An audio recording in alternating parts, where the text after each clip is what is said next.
오늘 우리에게 주시는 하나님의 말씀은 예레미야 11장 9절에서 17절까지의 말씀입니다. 여러분과 제가 한 절씩 교독하도록 하겠습니다. 예레미야 11장 9절. 여호와께서도 내게 이르시되 유다인과 예루살렘 주민 중에 반역이 있도다.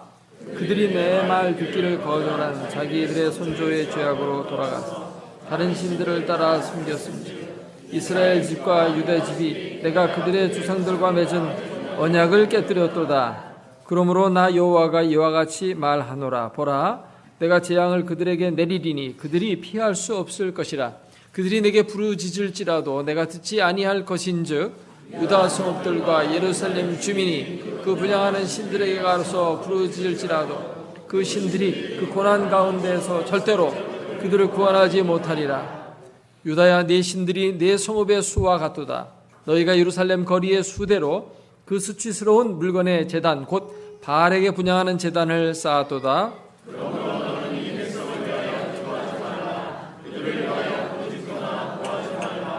그들이 그 고난으로 말미암아 내게 부르짖을 때 내가 그들에게서 듣지 아니하리라. 나의 사랑하는 자가 많은 악한 음모를 꾸미더니 나의 집에서 무엇을 하려느냐? 거룩한 제물 고기로 내 재난을 피할 수 있겠느냐? 그때 내가 기뻐하겠느냐? 여호와께서 그의 이름을 일컬어 좋은 열매 맺는 아름다운 푸른 감람나무라 하였었으나 큰 소동 중에 그 위에 불을 피웠고 그 가지는 꺾였도다. 바알에게 분향함으로 나의 노여움을 일으킨 이스라엘 집과 유다 집의 악으로 말미암아 그를 심은 만군의 여호와께서 그에게 재앙을 선언하셨느니라. 아멘.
추석 잘 쉬셨습니까? 추석처럼 풍성하고 행복한 삶을 늘 사시기를 주의 이름으로 축복합니다. 옆 사람 서로 축복하세요.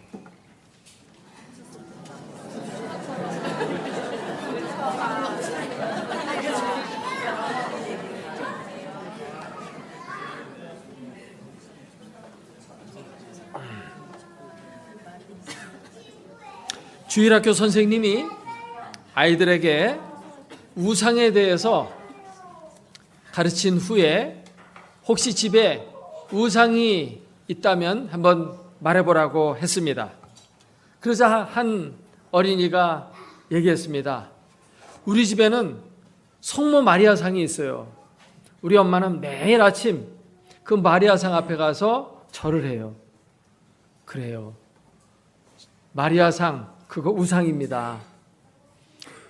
또 다른 사람 하니까 우리 집에는 불상이 있는데요. 우리 아버지는 매일같이 그 불상 앞에 향불을 피우고 절을 합니다. 맞아요. 불상도 우상입니다. 또 누구 얘기해 볼 사람 했더니 한 학생이 손을 들면서 이렇게 얘기했습니다. 우리 집 화장실 앞에 있는 체중계가 우상이에요. 아니, 몸무게를 재는 체중계가 왜 우상이니?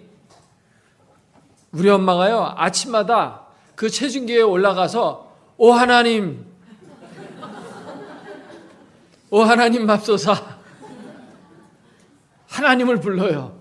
그런 거 보니까 체중계가 우상 아닌가요? 세상에는 참으로 우상이 많습니다. 종류도 다양하고 섬기는 방법도 여러 가지입니다. 그래서 우리는 알게 모르게 우상 숭배에 젖어서 사는 경우도 있습니다. 그런데 하나님이 제일 싫어하는 게 우상 숭배거든요. 그렇기 때문에 우상 숭배를 잘 분별하고 거기서 벗어나는 지혜로운 성도가 되기를 주의 이름으로 축원합니다. 오늘 말씀은 하나님께서 자기 백성 유다와 예루살렘 거민들이 하나님을 배반하고 우상을 섬긴 것에 대해서 하나님이 질책하시고 심판하시겠다는 선언의 말씀입니다. 하나님은 우상 숭배를 그 어떤 죄보다도 크게 여기십니다. 죄가 많이 있지만 그 중에서 하나님이 제일 싫어하는 죄가 있는데 그게 뭐냐면 우상 숭배라는 것입니다. 부부지간에 혹시 배우자가 도둑질할 수도 있고 거짓말할 수도 있어요. 그것도 죄입니다. 근데 제일 싫어하는 게 뭐예요? 바람 피는 거예요. 마찬가지입니다. 하나님은 우상 숭배를 제일 싫어합니다. 그런데 사람들은 이 우상을 섬기지 말라고 그렇게 성경을 통해 강조하고 있음에도 불구하고 우상을 만들기도 하고 섬기기도 하고 추종하면서 살아갑니다. 왜 사람은 이렇게 우상을 만들어 섬기는 것일까요? 그것은 하나님께서 사람의 마음속에 종교의 씨앗을 심어 놓았기 때문입니다. 그래서 뭔가 하나님을 섬기지 않으면 다른 우상이라도 만들어서 섬겨야지, 그렇지 않으면 허전해서 견딜 수가 없습니다. 하나님을 섬기든지 우상을 섬기든지 뭔가를 섬겨야지, 그렇지 않으면 불안해서 살 수가 없어요. 그게 바로 사람들의 마음속에 심겨져 있는 종교의 씨입니다. 그래서 어디에 가나 옛날이나 지금이나 과학이 많이 이렇게 발전되어 있는 지금도 그 어디 가든지 신앙이라는 건 있고 어떤 우상도 있고 종교도 있고 다 있는 것입니다. 사도 바울이 그리스 아테네 쪽에 갔더니 그리스 아테네는 옛날에 철학의 본산지예요. 거기에 소크라테스, 플라톤, 아리스토텔레스 같은 쟁쟁한 철학가들이 거기서 배출됐어요. 그렇게 선진화된 그곳에 얼마나 신이 많았고 많은 신을 섬겼는지 사도 바울이 어떤 지역에 가보니까 알지 못하는 신에게라고 이렇게 팻말이 써있는 제단을 만들어 놓고 거기다 절하는 것까지 보았다고 합니다. 지금도 그리스 아테네에 가게 되면 산 꼭대기에 파르테논 신전이 있어요. 파르테논이란 말은 많은 신들의 신전이다, 그런 뜻입니다.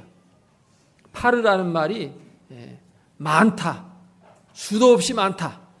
그 다음에 테논이라는 말은 하나님, 많은 신이 있다, 이 말이죠. 이 파르테논 신전 또는 판테온 신전이라는 것이 곳곳에 있어요. 그리스에 가도 있고 이탈리아에도 가도 있고 막 그런 게 굉장히 많아요.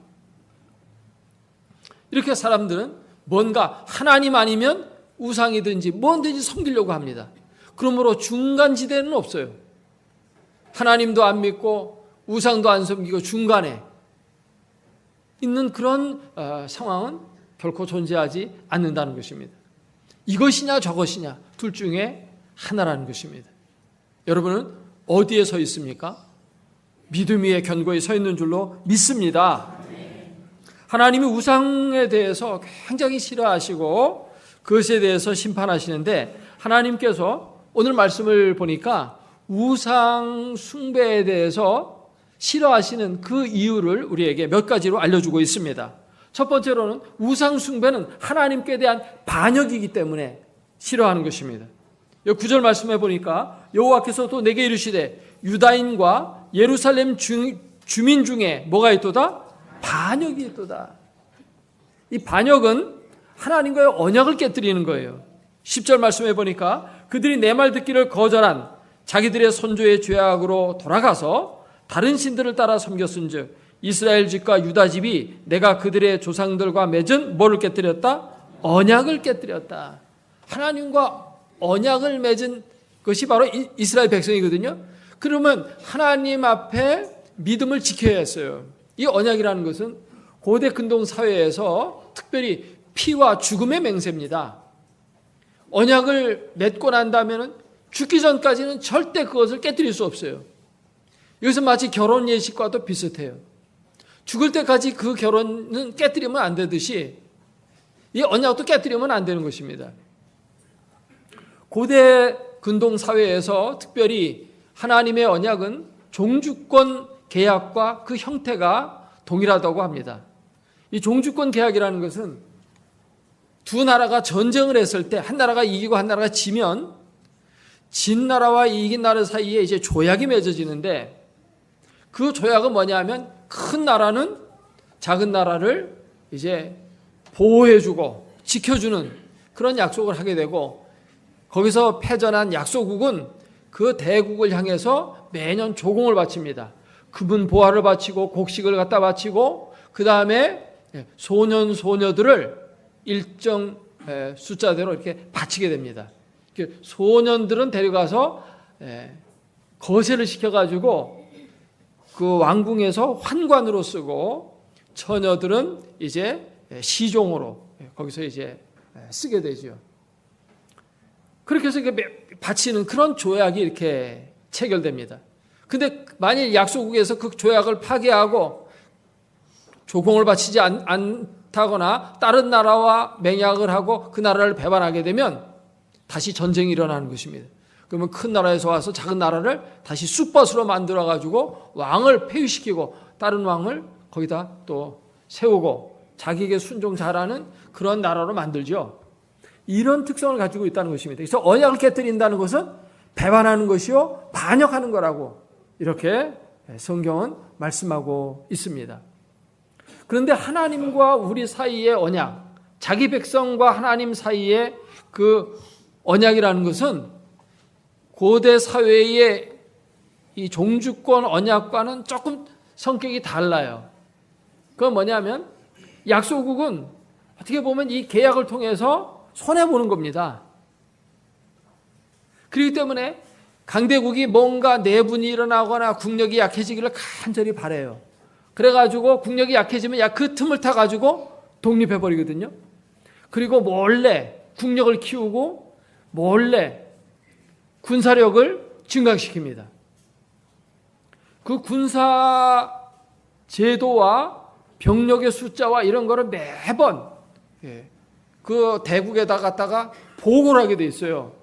우리 지금 군사가 몇만 명이고 칼은 몇 정이 있고 활이 얼마나 있고 이게 다 보고를 합니다. 그래가지고 일정 이상의 무기를 못 만들도록 그 강대국이 딱 통제를 해요. 그러니까 몰래 이제 무기도 만들고 비밀리에 그렇게 하죠. 그래서 언젠가는 그 강대국의 뒤통수를 치고 독립을 꾀하려고 합니다. 그러나 하나님과 자기의 백성 이스라엘과의 사이는 그런 관계가 아니에요. 이스라엘 백성이 하나님을 모시고 살면 살수록 행복하고 축복이고 그것이 능력입니다. 하나님은 천지만물을 창조하신 분이시고 모든 것을 공급해 주시는 분이시고 이스라엘 백성은 애굽에서 종살이하던 데서 건져내시고 자유를 주시고 축복의 땅, 젖과 구리는 땅을 주시고 행복하게 살 수 있도록 만들어 주셨어요. 그리고 하나님만 잘 섬기면 거기서 행복하게 살 수 있도록 그렇게 해주셨거든요. 그렇기 때문에 따라서 합시다. 하나님을 가까이 하는 것이 내게 복이라. 시편 저자의 고백과 같이 하나님에게 어떻게 해서든지 붙어 있는 것이 행복이지, 기아만 있으면 하나님과의 관계를 끊고 다른 이방 신을 섬기는 대로 가는 거, 그건 어리석은 짓이에요. 근데 이스라엘 백성들이 하나님을 대적하고 반역을 도모했다고 이렇게 말하고 있습니다. 하나님이 자기 백성 이스라엘을 얼마나 사랑하는지 눈에 놓아도 아프지 않고, 하나님은 말씀하시기를 천하에 많은 백성이 있고 우수한 민족들이 있지만 내가 너만 알았다, 이렇게 말합니다. 내가 너만 알았다. 나는 너밖에는 모른다.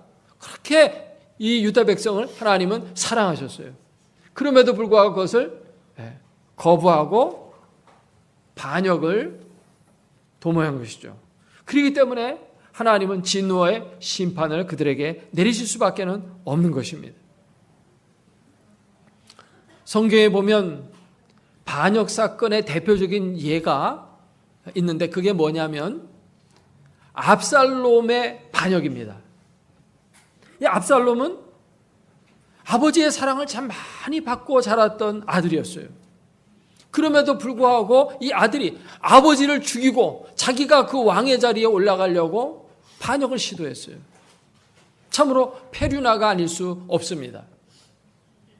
이 아들이 자기 형제 암논을 죽였어요.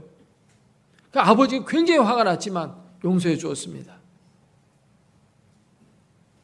또 이 아들이 자기 아버지를 죽이고 자기가 왕이 되려고 아버지를 쫓아냈을 때 이 아버지는 나중에 전세를 갖다가 다시 역전시키면서 압살롬을 추격하게 됐을 때 아들 죽이지 마라, 아들만은 살려달라고 부하 장수들한테 신신당부했어요.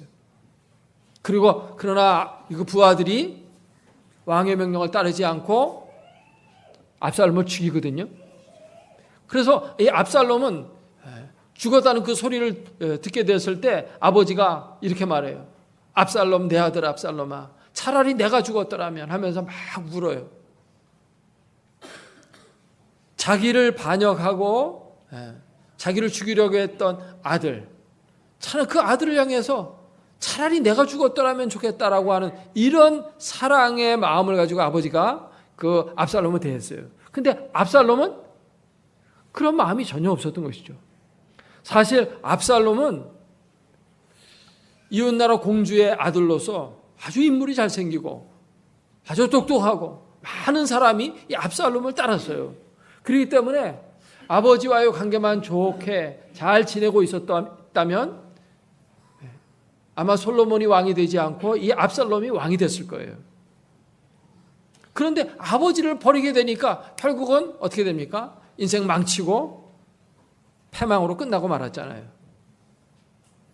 압살롬이라는 말이 아버지, 압이란 말은 아비라는 히브리 말이나 우리 말이랑 똑같아요. 아버지라는 뜻입니다. 그리고 샬롬이라는 말은 평화라는 뜻이에요. 우리 아버지는 평화이시다. 이 아버지가 전쟁을 참 많이 했어요. 다윗은 전쟁을 많이 해서 많은 사람을 죽였거든요.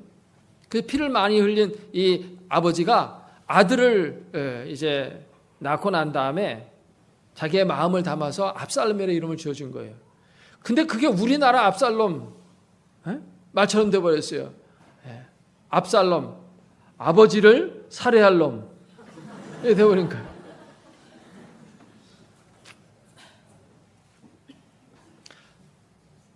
반역은 하나님의 축복을 받지 못합니다. 다윗이 그 아들 압살롬에게 좋은 것을 주고 나라를 물려주고 이렇게 할 마음이 다 있었거든요. 하나님 마찬가지입니다. 하나님은 하나님의 나라를 우리에게 주기를 원하시고 축복을 주시기를 원하셔요. 그런데 그거를 거부하고 당장 눈앞에 어떤 이익을 쫓아서 우상을 만들고 우상을 섬기고 다른 신을 쫓고 그렇게 한단 말이죠.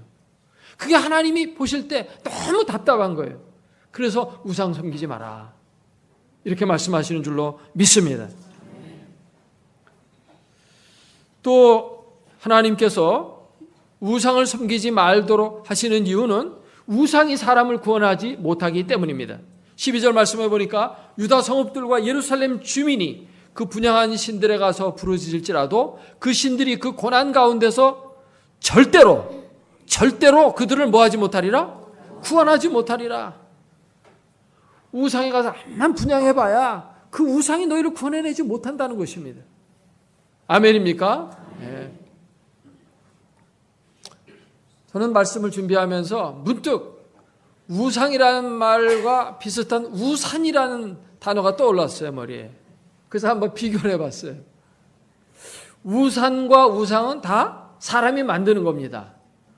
뭘 위해서 만드냐면 위기 때, 비가 오는 위기, 어떤 재난의 위기, 어떤 위기를 위해서 만든 거예요. 재난 때 도움을 요청하려고 우상을 만들고, 비가 올 때 비를 피할 수 있게 하기 위해서 우산을 만들어요.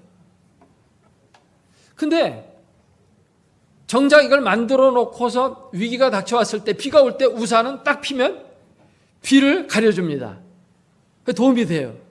근데 우상은 만들어서 섬기면서 위기가 찾아왔을 때 도와달라고 기도하는데 우상은 도와주질 못해요. 그런 거 보면 우상은 우산보다도 못한 거예요. 우산보다도 못해요. 귀찮기만 해요, 그건.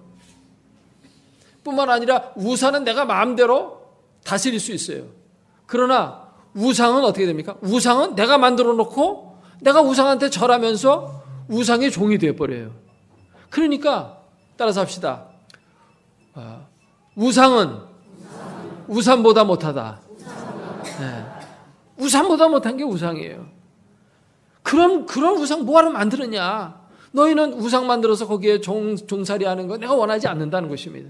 진정으로 우상을 섬기지 않고 나를 믿으면 내가 도와준다, 내가 건져준다, 내가 너를 지켜준다는 것입니다.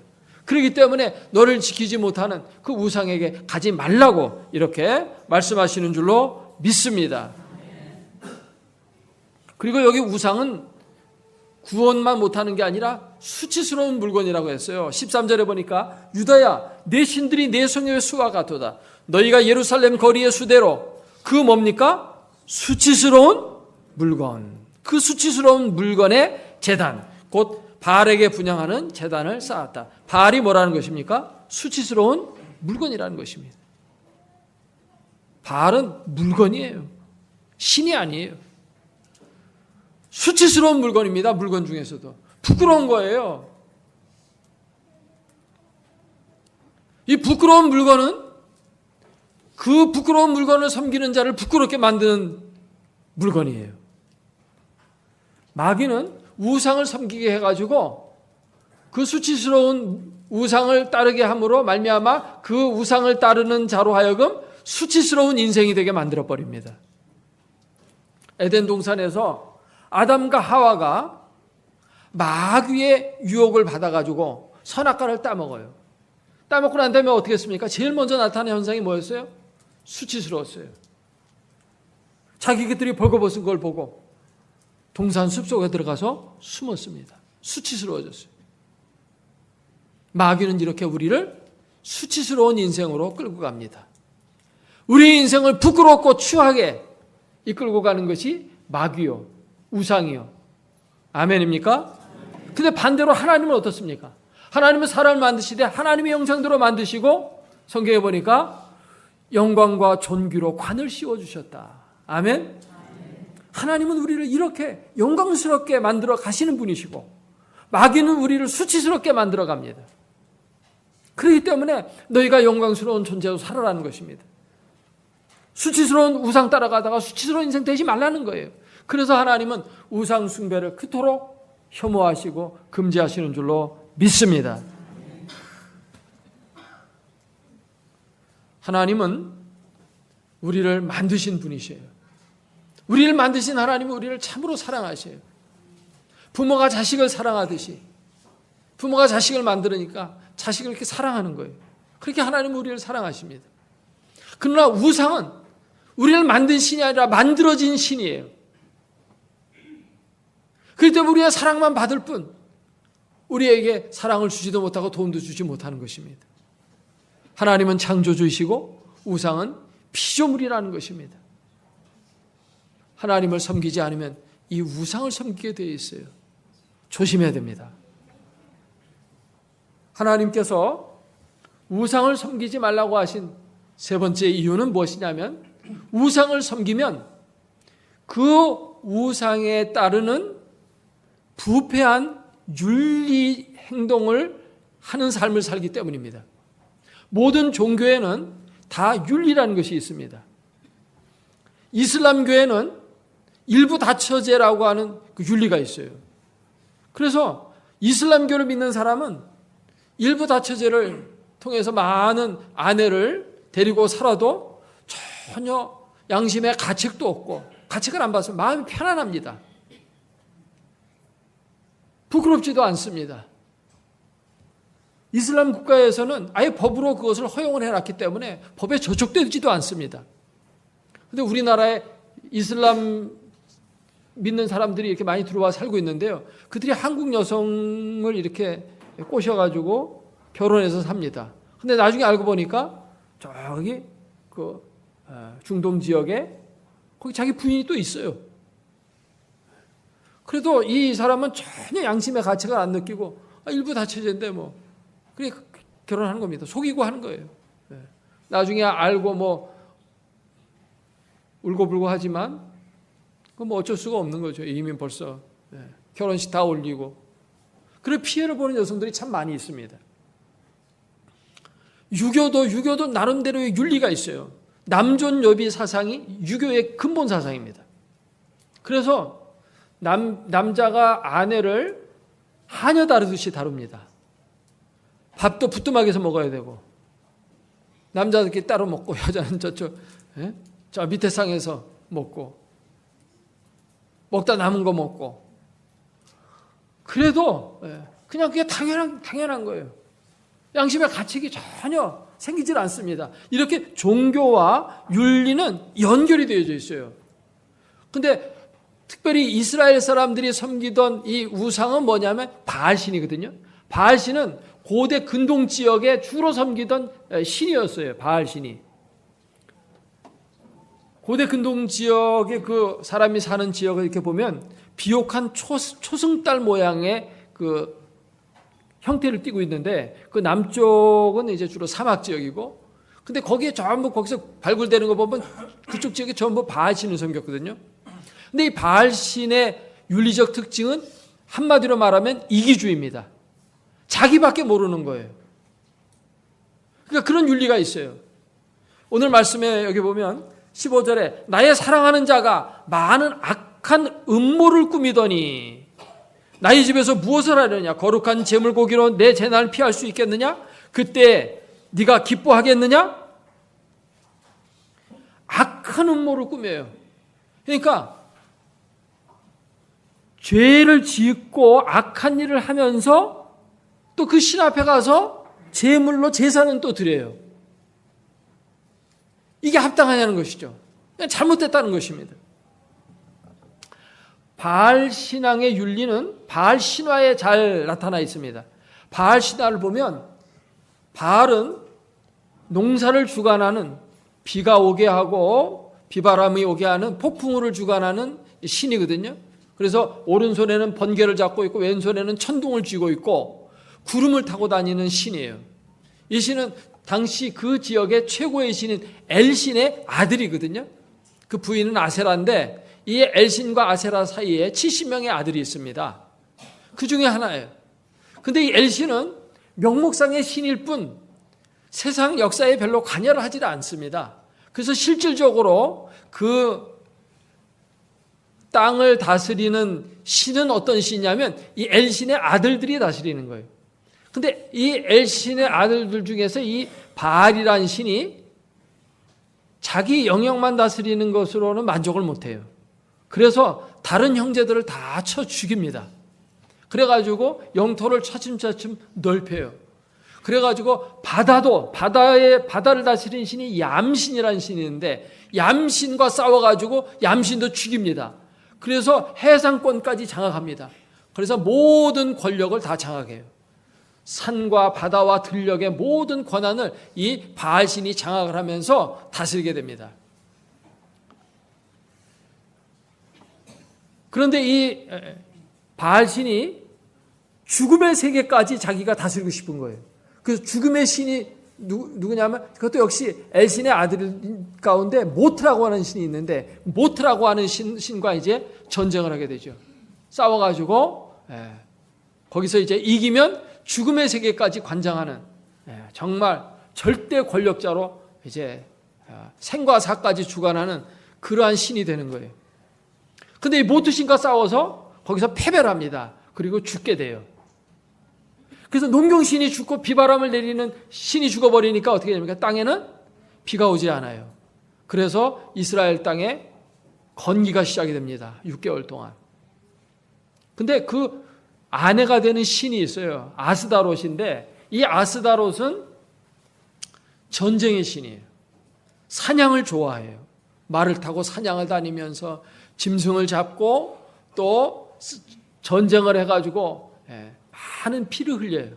그러면서 그 아스다롯의 취미가 뭐냐 하면 핏물에다가 발을 씻는 거예요. 그게 취미예요. 그러니까 많이 죽이고 피가 흘리면 그 피가 피바다가 되어 있는 데를 돌아다녀요. 그러면서 질퍽질퍽한 그 피를 거기에 발을 씻어요. 이 여신은 아주 질투가 많고 아주 사나운 신이거든요. 근데 자기 남편이 죽었잖아요. 바알신이 죽었잖아요. 죽어서 애곡을 합니다. 6개월의 애곡 기간이 끝나고 난 다음에 남편을 복수하기 위해서 이 모트신을 찾아갑니다.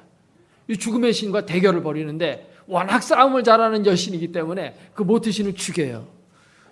그러니까 죽음이 딱 움켜쥐고 있던 바알을 내놓게 됨으로 바알이 살아나게 됩니다. 그래서 자기 남편이 살아남으로 재회하게 되고 사랑의 기쁨을 나누게 되죠. 그 사랑의 행위를 통해서 이 땅에 비가 내리게 된다는 것입니다. 그래서 다시 우기가 찾아오는 거예요. 그리고 바알 신전에서는 이들이 사랑을 더 진하게 잘 나누면 더 많은 비가 내려서 더 큰 풍년이 오기 때문에 그 바알 신전에서는 신전 창녀들이 제사 드리러 온 남자들과 음행을 하게 됩니다. 그런 음행을 많이 하면 할수록 신적인 감흥이 하늘로 올라가서 더 많은 이 바알과 아스다롯의 사랑을 통해서 더 많은 비가 온다고 이렇게 생각을 하는 거죠. 이것이 바로 바알 신화거든요. 바알 신화는 7년 주기로 혹은 6개월 주기로 1년마다 이렇게 순환되어진다고 이렇게 사람들은 믿고 있어요. 이 신화에서 보여지는 대로 이 바알 신화가 갖고 있는 윤리가 뭡니까? 남의 것 가진 거 다 뺏으려고 하는 윤리. 남이 잘 되는 거 못 보는, 잘 되는 꼴 못 보는 거. 남의 거 뺏어갈 때 그냥 뺏으면 안 되니까 죽이는 거. 죽여도 아무런 양심의 가책이 없어요. 약육 강식의 원리에 따라 움직이는 것입니다. 힘센 자가 제일이지. 힘센 게 정의지. 힘센 사람이 갖겠다는데 힘없는 자가 무슨 말을 하느냐는 것이죠. 그러니까 이 바알 신화에는 권력욕, 물질욕, 성욕 이런 것들이 가득 차 있어요. 그래서 윤리적으로 아주 타락하고 저급한 그런 윤리를 갖고 있는 것이 바알 신앙입니다. 그래서 그 바알 신앙을 추종했던 이세벨이라고 하는 왕비는 자기의 그 권력을 이용해가지고 나봇이라고 하는 사람의 포도원을 뺏어갑니다. 그걸 안 주니까 어떻게 합니까? 나봇을 죽여요. 그리고 그것을 자연스럽게 뺏으면서도 양심에 전혀 가책이 없어요. 그게 하나의 신앙이에요. 신앙과 윤리는 이렇게 밀접하게 연관이 되어 있습니다. 그래서 하나님은 바알신을 섬기는 것 그 자체도 나쁘지만 바알신을 섬김으로 말미암아 그 저급한 윤리, 세상 욕망을 따르고 남을 죽이고 미워하고 다 빼앗아서 큰 욕심으로만 사는 그러한 아주 추한 인생을 살기를 하나님이 원하시지 않는 것입니다. 그러니까 우상 섬기지 말라는 것입니다. 우상 따라가지 마라. 그리고 그 저급한 윤리를 따라가지 마라. 이렇게 말씀하시는 것입니다. 너희는 온 우주의 창조자 거룩한 하나님의 백성이다. 내가 거룩하니 너희도 거룩할지어다. 하나님이 이걸 원하시는 것입니다.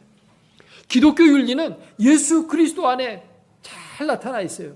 예수님이 어떤 분이십니까? 하늘의 영광을 누리고 계시는 그런 분이시죠. 근데 영광의 보좌를 버리시고 낮고 천한 이 땅에 찾아오셨습니다. 왜요? 죄인들을 구원하기 위해서 찾아왔습니다. 남을 구원하기 위해서 낮아지고 자기를 희생하고 사랑하는 윤리가 그 속에 있어요. 자기를 죽이는 원수까지도 용서해요. 이러한 아주 수준 높은 고차원적인 그런 윤리가 기독교 안에는 있는 것이죠. 예수님께서 보여주신 삶 그 자체는 놀라운 윤리예요. 세상엔 이런 윤리가 없습니다. 이러한 차원 높은 윤리에 따라서 너희가 살아라는 것입니다. 하나님은 이렇게 수준 높은 백성을 만들기를 원하셔서 이스라엘 백성들에게 우상을 섬기지 말라고 말씀하신 것입니다. 아멘입니까? 네. 그러므로 우리가 하나님을 믿고 있다고 하는 것 자체가 얼마나 감사한 일인지 말로도 할 수 없어요. 우리의 인생이 멋진 인생이 되는 것입니다. 차원 높은 신을 섬기고 있기 때문에 우리의 인생이 차원 높은 인생이 되는 거예요. 하나님을 알지 못할 때 저급한 인생, 추한 인생 살던 사람이 예수 그리스도를 믿고 얼마나 멋지고 아름다운 인생을 사는지 그것을 우리는 많은 간증을 통해서 보고 듣습니다. 사랑하는 여러분, 이제 말씀을 맺겠습니다. 하나님은 우상을 참 싫어하십니다. 하나님만 알고 사랑하기를 원하십니다. 그래서 우리로 하여금 멋진 인생을 살기를 바라고 계시는 것입니다. 여러분 삶 속에 혹시 우상이 있지 않습니까? 우상은 뭐냐? 나의 관심과 나의 시간과 나의 에너지와 나의 모든 삶의 노력이 집중되어 있는 그곳이 바로 그게 우상이에요. 성공을 위해서 살아가는 사람이 있어요. 뭔가를 성취하기 위해서, 권력을 쥐기 위해서, 돈을 많이 벌기 위해서 뭔가 그걸 추구하고 있다면 그것도 우상입니다. 우상은 유형도 우상이지만 무형도 우상이에요. 눈에 보이는 것과 보이지 않는 우상들이 우리에 많이 있습니다. 혹시 내가 하나님보다 더 사랑하는 것이 있다면 그게 우상이에요. 그것이 어떨 때는 자녀일 수도 있고요. 세상의 어떤 야망일 수도 있어요. 그런 것들을 내려놓아야 됩니다. 그런 걸 따라가다 보면 하나님의 뜻과는 거리가 먼 잘못된 길을 가게 돼요. 저급한 인생으로 살게 될 수 있어요.